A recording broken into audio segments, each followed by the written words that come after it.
و اندازه جمجمه سر و بررسی میکنند و گروه بندی هایی مثل سفید پوست، سیاه پوست، زرد پوست و سرخ پوست پدید می آید. از روش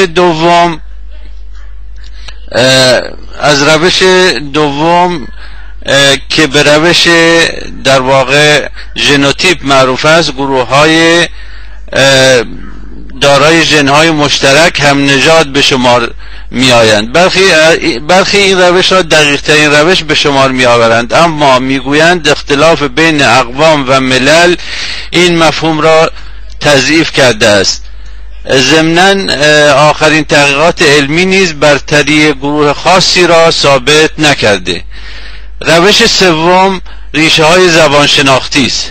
در این روش گروه هایی که دارای ریشه زبانی واحد هستند هم نژاد فرض می گردند، مانند اشتقاقی زبان ها، ترکیبی زبان ها، التصاقی زبان ها، تحلیلی زبان ها و هجایی زبان ها و الی آخر. مثل خانواده زبان های سامی که اشتقاقی است، نظیر عربی، عبری و آرامی. خانواده زبانهای آلتای که التصاقی است، همچون زبانهای ترکی، ترکمنی و مغولی. و خانواده زبانهای هند اروپایی که ترکیبی است، نظیر فارسی، ارمنی، سانسکریت و غیره. این تقسیم بندی خانواده های زبانی را مبنای تعریف نژاد قرار دادند و خانواده زبانهای هند اروپایی یا به قولی آریایی را یک نژاد قلمداد کردند. من در واقع تعریف اول یعنی شیوه فونتیپ را بیشتر قبول دارم که بر اساس آن نژاد نه بر مبنای به اصطلاح ژنتیک یا خانواده زبانی، بلکه بر اساس مورفولوژی یا ریخشناسی و وضع ظاهری انسان هاست. توجه کنیم که ترک‌ها، عرب‌ها و فارس‌ها عمدتاً در مقوله نژاد سفید جای می‌گیرند و این روش طبقه بندی نژادی بر مبنای زبان را رد می‌کند. البته در میان عرب‌ها و بلوچ‌ها شماری سیاه‌پوست و در میان فارس‌ها و ترک‌ها هم شماری زردپوست وجود دارند، اما در واقع چیزی به نام نژاد آریایی یا نژاد سامی یا نژاد ترک وجود ندارد و اینها ساخته و پرداخته ذهن نژادگرایان ایرانی است. نژاد پرستی یا ریسیزم به انگلیسی و العنصریه به عربی به اعمال و اعتقاداتی اطلاق می شود که از شأن و اعتبار اشخاصی می کاهد که به نژاد یا دین یا ملیت دیگری وابستند. نیز این اصطلاح در توصیف کسانی به کار می رود که معتقدند تعامل با سایر انسانها باید بر اساس نژاد افراد باشد و رفتار و تعامل خوب باید محدود به گروه خاصی باشد ولا غیر. بردهداری و برخورد سفید پوستان نسبت به سیاه پوستان نخستین نمونه گسترده این امر است. نژاد پرستی همون تبعیض نژادی است که علیه گروهی از انسانها و بر اساس ویژگی‌هایی صورت می‌گیرد که به حق یا ناحق به این انسانها نسبت داده می‌شود. باورمندان به نژاد پرستی معمولاً افرادی هستند که معتقدند بر گروه یا گروه‌هایی که نسبت به آنها دیدگاه نژادی دارند برتر هستند. نژاد پرستی می‌تواند بر بسیاری از تفاوت‌های ادعایی همچون پوست، ملیت، زبان، اعتقادات، فرهنگ‌ها و آداب و رسوم متکی باشد. پیدایش نژاد پرستی در ایران معاصر. در واقع اگر بخواهیم درباره روند تاریخی نژاد پرستی نسبت به ملیت‌های غیر فارس در ایران صحبت کنیم، یکی از عمده‌ترین نمودهای این پدیده همون راسism ضد عربی و ضد ترکی است که ریشه‌هایش به نهضت شعوبیه میرسد و ابوالقاسم فردوسی یکی از سردمداران آن بود. شاهنامه که مجموعی از اساطیر بیش نیست، یکی از منابع عمده تغذیه نژاد پرستی علیه عرب‌ها و ترک‌ها در ایران معاصر است. من در اینجا با توجه به مطالعاتم در زمینه عرب ستیزی عمدتاً در این حوزه سخن خواهم گفت. در اوایل قرن پنجم هجری یا 11 میلادی جریانی در ادبیات فارسی به وجود آمد که از نهضت ضد عربی شعوبیه فراتر رفت و حتی نزد برخی شکل عرب دوستی به خود گرفت. ما این را در اشعار ناصر خسرو بلخی به خوبی میبینیم. او یک دیوان شعر به عربی دارد که در دسترس نیست، که در دست شعر توجه کنید به این شعر ناصر خسرو: بخوان هر دو دیوان من تا ببینی، یکی گشته با عنصری بحتری را، این فخر بس مرا که با هر دو زبان، حکمت همی مرتب و دیوان کنم. ناصر خسرو حتی در برخی از شعرهایش آرزو می‌کرده که ای کاش عرب بوده است. در قرون بعدی ما به تدریج شاهد ادبیاتی عرفانی و انسانی هستیم. دیوانهای شعر سعدی و مولوی و حافظ اوج این گرایش ادبی را نشان می‌دهد. این امر تا نیمه اول قرن 19 میلادی 13 هجری ادامه داشت. این را بگویم که نخستین گرایش‌های ملی گرایانه در میان روشنفکران ایرانی با عرب ستیزی همراه بوده است، یعنی همون گرایش‌های ناسیونالیستی در واقع. البته بعدها، یعنی در دوره پهلوی، ترک ستیزی هم بخشی از این گرایش‌ها شد. به باور من علت تأخیر اینان در شمشیرکشی علیه ترک‌ها در ایران تا زمان به قدرت رسیدن رضاخان چیرگی خاندان قاجار بر حاکمیت ایران بود که به هر حال ترک بودند و سازمان نظامیشون به زبان ترکی بود و حتی در دربار به ترکی سخن میگفتند. نسل نخست ناسیونالیسم ایرانی فارس محور با دیدن تمدن غرب از عقب ماندگی خود شرمسار گردید و مفتون این تمدن شد و دشمن موهومی به نام عرب را مانع پیشرفت و ترقی ایران قلمداد کرد. این در حالی بود که در همون هنگام کشورهای عربی مستعمره عثمانی بودند و مملکت عربستان یا خوزستان کنونی با انبوهی از مردم عرب بخشی از امپراتوری قاجار یا ممالک محروسه ایران بود. دو عامل اصلی این اندیشه ناسیونالیستی که از همون آغاز آغشته به میکروب عرب ستیزی و نجات پرستی بود، یکی مستشرقین یا خاورشناسان و دیگری پارسیان هند یا زرتشتیان هند بودند. نقش اینان که پس از فروپاشی امپراتوری ساسانی به هند کوچیدند مکمل نقش خاورشناسان است که سرنیزه خشم خود را در درجه اول به سوی عربها در ایران نشانه رفتند. باستانگرایی یکی از ابعاد این تفکر است. باستانگرایان در واقع گذشته گرایانی هستند که ایران قبل از اسلام را اوتوپیای خود به شمار می‌آورند. باستانگرایان در گرایش‌های رمانتیک خود با سلفی‌های اسلامی تفاوت چندانی ندارند، چون سلفی‌ها نیز روزگار خلفای راشدین را اوتوپیای خود به شمار می‌آورند و برای تحقق آن می‌جنگند. از این رو هر دو گروه باستانگرایان ایرانی و سلفی‌های اسلامی گذشته‌های دور را تقدیس می‌کنند و از ایدئولوژی‌های رادیکال و حذفی در برابر تنوع دینی، سیاسی و قومی جوامعشون استفاده می‌کنند. گرچه دوران ما دوران دموکراسی و پلورالیسم است، اما این دو گروه در برابر این پدیده مقاومت می‌کنند. اندیشه های ناسیونالیسم افراطی فارس محور اندیشه های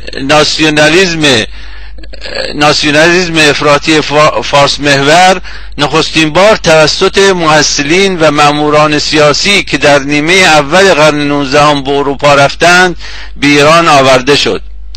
یکی از اینان شخصی به نام حسین قلی یا حسین علی آقاست.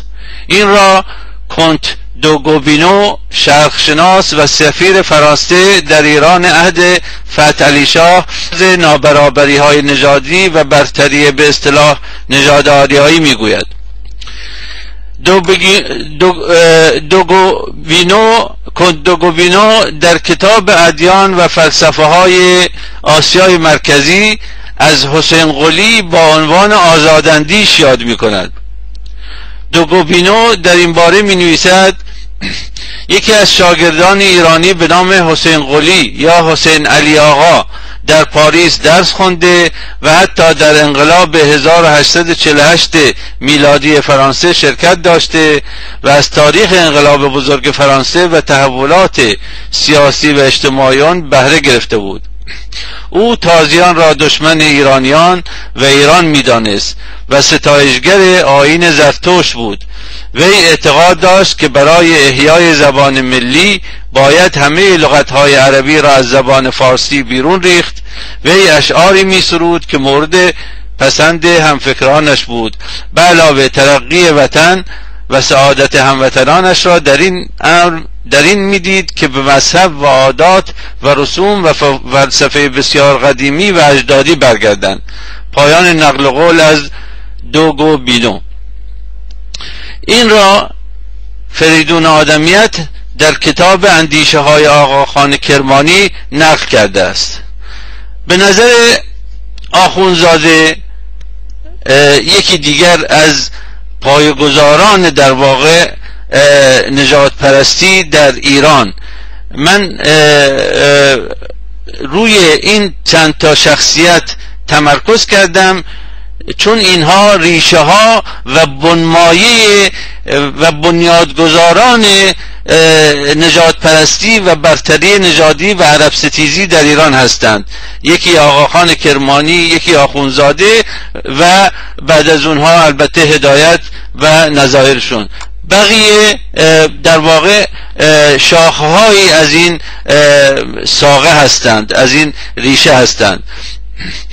به نظر آخوندزاده نژاد عامل پیوند دهنده ناسیونالیسم است و پیوسته بر این نکته تاکید می‌ورزید که ایرانی‌ها فرزند پارسیان هستند و به قول او بر ما تعصب پارسیان فرض است.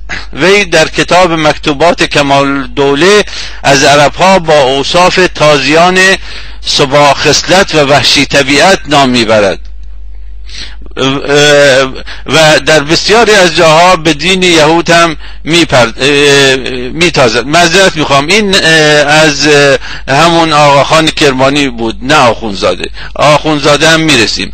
کرمانی نژاد عامل پیوندنده ناسیونالیسم است و پیوسته بر این نکته تاکید می‌ورزید که ایرانی ها فرزند پارسیان هستند و بر ما تعصب پارسیان فرض است و از عرب ها با اوصاف تازیان سباع خصلت و وحشی طبیعت نام می‌برد و در بسیاری از جاها به دین یهود هم میتازد.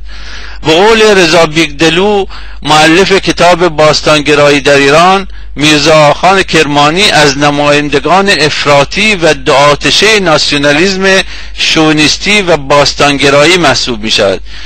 بیگدلو میگوید هرگاه آقاخان کرمانی درباره اعراب بحث می کند چنان احساس خشم و نفرت بر وی غالب می شود که دید علمی تاریخی خود را درباره مسائل و علل حوادث به کنار گذاشته و با خشم و نفرتی بیش از آخوندزاده بر آنان تاخته و ایرانیان را به دوری و کنار گذاشتن آداب و رسوم و آیین آنها دعوت می کند. به این سخنان راسیستی میرزا آقاخان کرمانی توجه کنید. حیف از تو و افسوس بر تو ای ایران، چی شد اون قدرت آسمانی و کجا رفت اون آیین و خوی بزرگواری؟ یک مشت تازی لخت و برهنه، وحشی و گرسنه، دزد و لاغرمیان، موشخاران بیخانمان، شدید و بیادب و خونخوار، مثل حیوان بل پستر بر اون کاروان هستی تو تاختند. این را از کتاب شارح افکار آقاخان کرمانی یعنی فریدون آدمیت آوردم. عنوان فرعی: آقاخان کرمانی هرتزل ایران.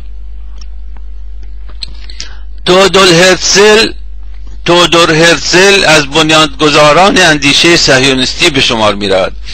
وی در سال 1897 در کنگره سازمان جهانی صهیونیسم در شهر بازل سوئیس از سرزمین بدون ملت برای ملتی بدون سرزمین سخن گفت.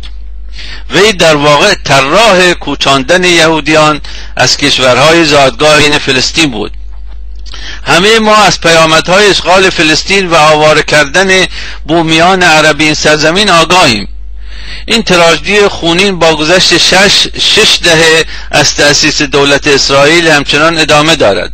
اما پیش از تئودور هرزل این میرزا آقاخان کرمانی بود که چنین خوابی را برای مردم عرب در ایران دید. او کتابی دارد به نام رساله خرید عربستان که از عهد پهلوی به بعد مورخان ایرانی نام این کتاب را به رساله خرید خوزستان تغییر دادند. اینان که حساسیت خاصی نسبت به واژه عربستان دارند در واقع خیانت در امانت کردند، زیرا در عهد میرزا آقاخان کرمانی نام عربستان رایج بود و ذکری از خوزستان نبود. یحیی دولت آبادی در کتاب حیات یحیی که خاطرات اوست درباره رساله خرید عربستان آقاخان کرمانی چنین میگوید: آقاخان در این کتاب پیشنهاد میکند که پارسیان هند، یعنی زرتشتیان هند، قسمتی از زمینهای ثروتخیز خوزستان را از دولت ایران بخرند و به ایران بازگردند و سد اهواز را بسته و در کنار شط کارون شهری همانند کراچی و بمبئی دارای ثروت و سرشار از روح ایرانیت بنا سازند. این رساله به هندوستان رفته و مورد قبول پارسیان نیز قرار گرفت و در تعقیب پارسیان وارد مذاکره با دربار ایران شدند که ناصرالدین شاه زیر بار این معامله نرفت و نتیجه لازم از این کار گرفته نشد. پایان نقل قول از یحیی دولت آبادی. میبینید که برای منطقه ما، برای اقلیم عربستان ما هم قبل از هرزل، حالا من بهش میرسم، قبل از هرزل، قبل از این که اون بلا را سر مردم عرب فلسطین بیارن، برای ما تدارک دیده بودند. در واقع سه عامل باعث شد تا اهل سیاست اندیشه در تهران از دوره ناصرالدین شاه به بعد برنامه‌های متعددی را برای محو وجود مردم عرب در عربستان ایران تدارک ببینند که در سال 1925 با برانداختن حاکمیت ملی عرب‌ها بر سرزمین آبا و اجدادیشون به اوج خود رسید. این سه عامل عبارتند از: 1. نفت و ثروت‌های طبیعی، 2. نژادگرایی، 3. حاکمیت کاملا خودمختار عرب‌ها بر اقلیمشان. کسانی که با تاریخ صهیونیسم آشنایی دارند می‌دانند که یکی از شیوه‌های هرتزل و هم فکرانش برای آواره کردن عرب‌های فلسطین و جایگزین کردن آنان با مهاجران یهودی از اروپا پیشنهاد خرید فلسطین از سلطانحمید سلطان آن هنگام عثمانی بود و البته سلطان عبدالحمید زیر بار طرح صهیونیست ها نرفت. در اینجا میبینیم که آقاخان کرمانی 10-20 سال قبل از تئودور هرتزل مسئله خرید عربستان یا خوزستان را مطرح کرده بود و با توجه به اینکه آقاخان کرمانی در استانبول میزیست، بعید نیست که هرتزل طرح خود را برای تأسیس اسرائیل از آقاخان کرمانی گرفته باشد. میدانیم که فریدون آدمیت لیبرال ناسیونالیست و باقر مؤمنی مارکسیست شارحان اصلی اندیشه های آقاخان کرمانی و فتح علی آخونزاده هستند که با ستایش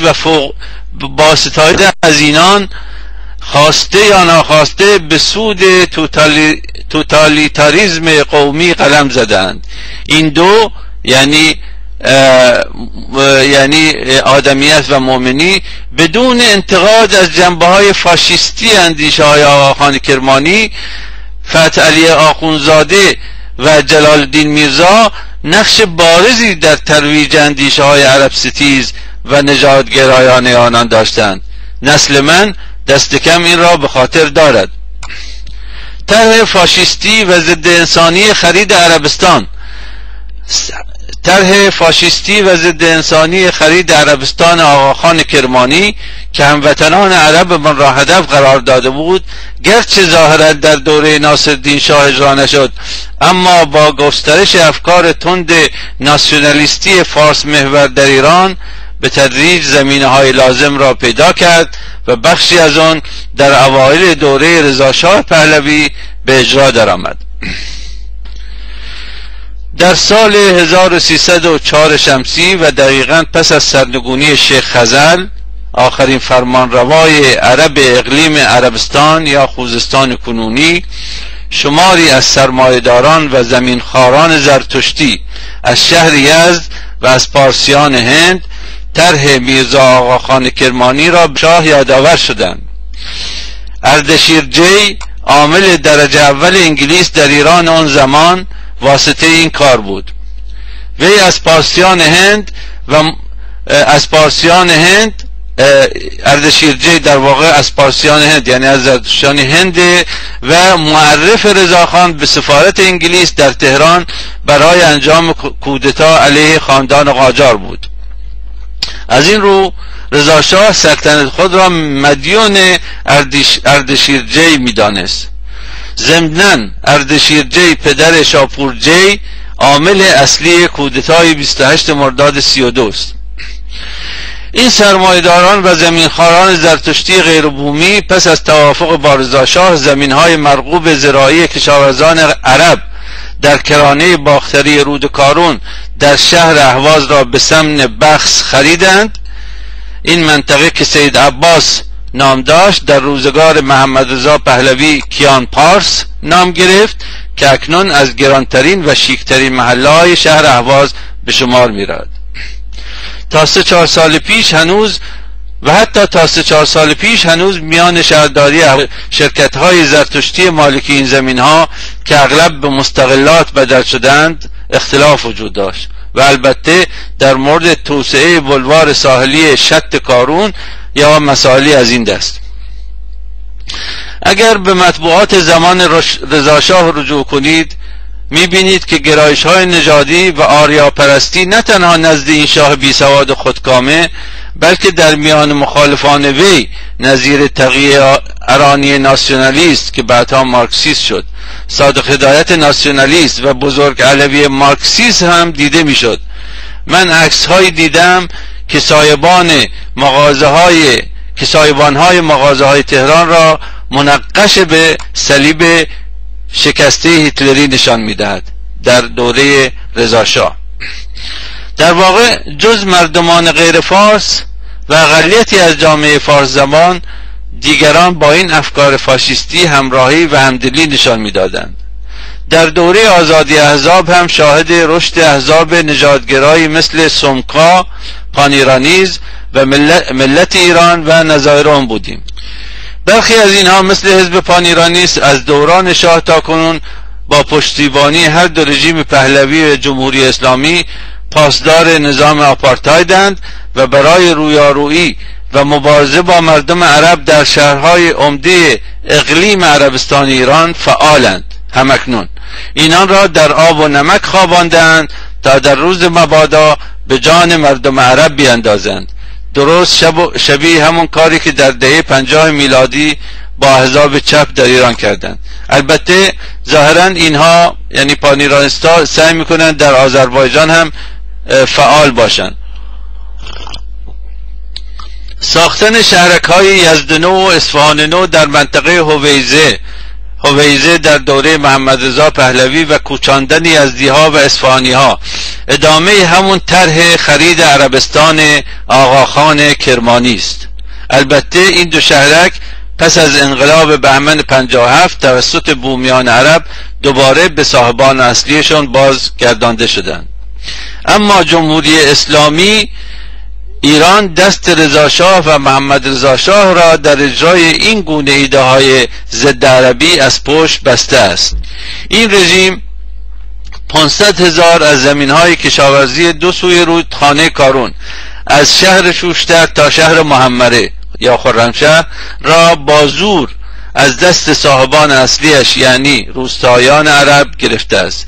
این طرح توسعه نیشکر قارون نام دارد که در دوران شاه طراحی شده و در دوران جمهوری اسلامی توسط هاشمی رفسنجانی احیا شد و به رغم زیاندهی اقتصادیش با اصرار ایشان در دوره ریاست جمهوریش به عنوان یک طرح سیاسی، تأکید میکنم به عنوان یک طرح سیاسی اجرا شد که با خانه خرابی هزاران روستایی عرب انجامید، چون همه اینها را از این زمین ها بیرون کردند. به اینها اضافه کنید غصب هزاران هکتار از زمین های روستایان عرب در دشت جفیر میان هویزه و محمره یا خرمشهر توسط شرکت های رزمندگان وابسته به سپاه و بسیج غیربومی و نیز زمین های روستایان عرب در شمال شهر شوش و اعطای آن به افراد غیربومی. همین روی 2 دهه گذشته همین روستایان عرب که از زمین هاشون کنده شدند در 2 دهه گذشته ساکن حلبی آبادهای اطراف شهرهای اهواز، عبادان و معشور یا همون ماشر شدند. محله های فقیر و عرب نشین لشکرآباد و رفیش‌آباد و گامیش‌آباد و کوت عبدالله و حسیرآباد و زویه و زرگان و دقاقله و سید خلف ملاشیه و شیلنگ‌آباد و چندین فقرآباد دیگر در شهر اهواز یعنی 6مین کلان شهر کشور نشانگر سیاست‌های اقتصادی و توسعه فرهنگی مبتنی بر تبعیض نژادی رژیم‌های پهلوی و جمهوری اسلامی است. اکثریت تنگدست عرب مانند حلقه‌ای مرکز ثروتمند غیربومی شهرها را محاصر. این کمربند فقر عربی یادآور حلبی آبادهای سیاه‌پوستان در شهرهای بزرگ رودزیا، زیمبابوی فعلی و آفریقای جنوبی در دوران حاکمیت رژیم‌های آپارتاید در آن کشور هاست. بی خودی نیست که عکاس خبرگزاری مهر در سال گذشته گزارش تصویری خود را این گونه نام نهاده است: اینجا آفریقا نیست، اهواز است. حال اگر اعدام و کشتار حدود 1000 نفر از مردم عرب طی 33 سال پس از انقلاب و تبعیض‌های زبانی، فرهنگی، اجتماعی و سیاسی را بر این سیاهه بیفزاییم، ابعاد این آپارتاید دوچندان می شود. اما اندیشه ورزان و سیاست گزاران جمهوری اسلامی ایران نیز میراثدار اندیشه های ضد عربی آقاخان کرمانی، فتحعلی آخوندزاده، محمود افشار، صادق هدایت، عبدالحسین زرینکوب، مهدی افغان ثالث و دیگر عرب ستیزان و نجات پرستانند. به نظر من هر نویسنده یا حتی اگر یک واژه علیه عرب ها مطلب نوشته باشد، گلوله ای را به قلب هموطن عرب خود شلیک کرده است و به نوعی شریک جرم جنایت هایی است که 2 رژیم پهلوی و جمهوری اسلامی طی این 86 سال علیه مردم عرب روا داشتند.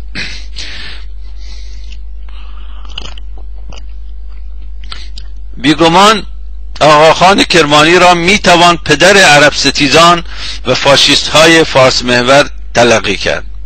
اختلاف سردمداران جمهوری اسلامی با اینان و نیز با احزاب ناسیونالیست افراطی به سبب عقاید ضد اسلامیشان است، وگرنه مخالفتی با اندیشه های ضد عربیشان ندارند، زیرا جمهوری اسلامی همون ایده ها را طابق النعل علیه مردم عرب در ایران اجرا می کند.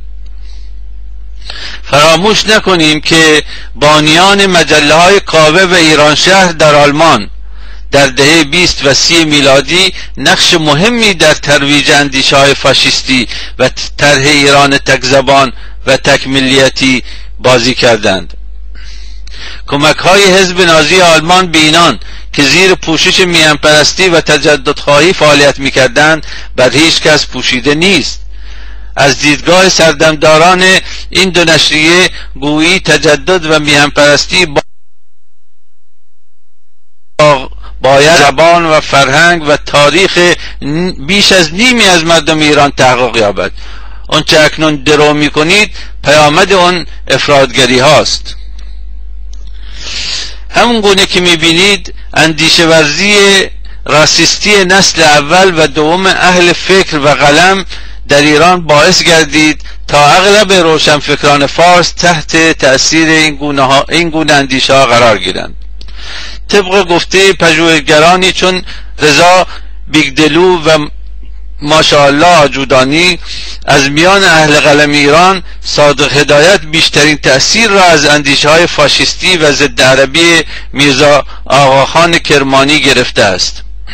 این همون نویسنده است که پیشگام مدرنیسم ادبی، منظورم هدایت است، هدایت همون نویسنده است که پیشگام مدرنیسم ادبی در ایران قلمداد می شود و بسیاری از نویسندگان زیر تأثیر اندیشه و سبک ادبی وی قرار گرفتند. شارحان افکار ایشان جز ستایش اندیشه هایش کمترین اشاره‌ای به اندیشه های راسیستی و ضد عربیش نمی کنند، بلکه گاهی با این افکار همراهی نشان می دهند. البته در چند سال اخیر یکی دو مورد استثنایی پیدا شد که به نقد آثار نجات پرستانش پرداختند و ما این را به فال نیک میگیریم، اما هنوز با آنچه که باید انجام گیرد فرسنگ ها فاصله داریم. واقعیت این است که با این میراث سنگین نجات پرستی، ترک ستیزی و عرب ستیزی نمیتوان با آینده دموکراسی در ایران امیدوار بود. اگر این میراث سیاه نقد نشود و ریشه های راسیسم در این مملکت ریشه کن نشود، آینده سیاهی در انتظار ایران خواهد بود. روانشناسی اجتماعی پدیده نجات پرستی. نجات پرستی در ایران به دو شکل آشکار و پنهان نمود می‌یابد. شکل آشکارش را در آثار مکتوب و در رسانه‌های فارسی زبان می‌خوانیم و می‌شنویم. نمود آن را همکنون در اغلب کتاب‌ها، تلویزیون‌ها، روزنامه‌ها، سایت‌ها و سایر رسانه‌های گروهی در داخل خارج می‌بینیم. نجات پرستی پنهان به اون گونه رفتار نجات پرستانه میگوییم که شخص فاعل بدون اینکه خود بداند مرتکب فکر یا کنش نجات پرستانه میشد و این ناشی از رسوبات ذهنی است که گاه در ناخودآگاه شخص جای میگیرند. علی‌رغم این که حتی این شخص ممکن است ظاهرا مخالف نجات پرستی هم باشد. من در تجربه شخصیم جنبه عرب ستیزی و ترک ستیزی این رفتار راسیستی را هم به شکل آشکار و هم به شکل پنهانش نزد بسیاری از روشنفکران ملیت غالب دیدم. اینان فکر میکنند مقاله‌ای به عرب‌ها دشنام میدهند یا تحقیرشان میکنند یا علیه ترک‌ها جوک میگویند یک کار عادی انجام میدهند.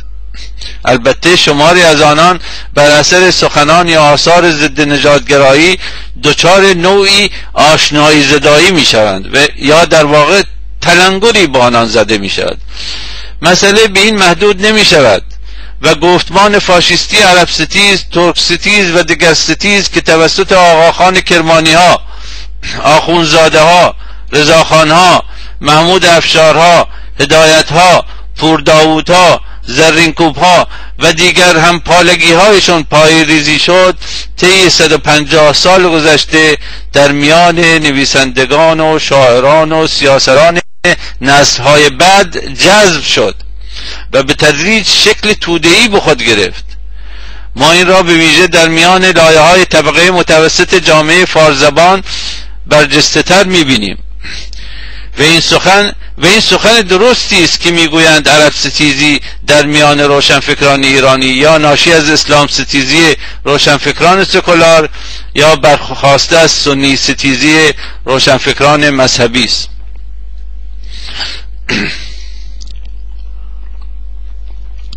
عرب ستیزی که از شهرها و میان برخی از لایه‌های اجتماعی شدیدتر است. من این را از تجربه شخصیم حاصل کردم. اصولا این پدیده یعنی عرب ستیزی، این پدیده نجات پرستانه در استانها و شهرهای غیر فارس یا وجود ندارد یا بسیار اندک است، اما من این پدیده را در شهر همدان شدیدتر یافتم پس از آن تهران و اصفهان و کرمان قرار میگیرند.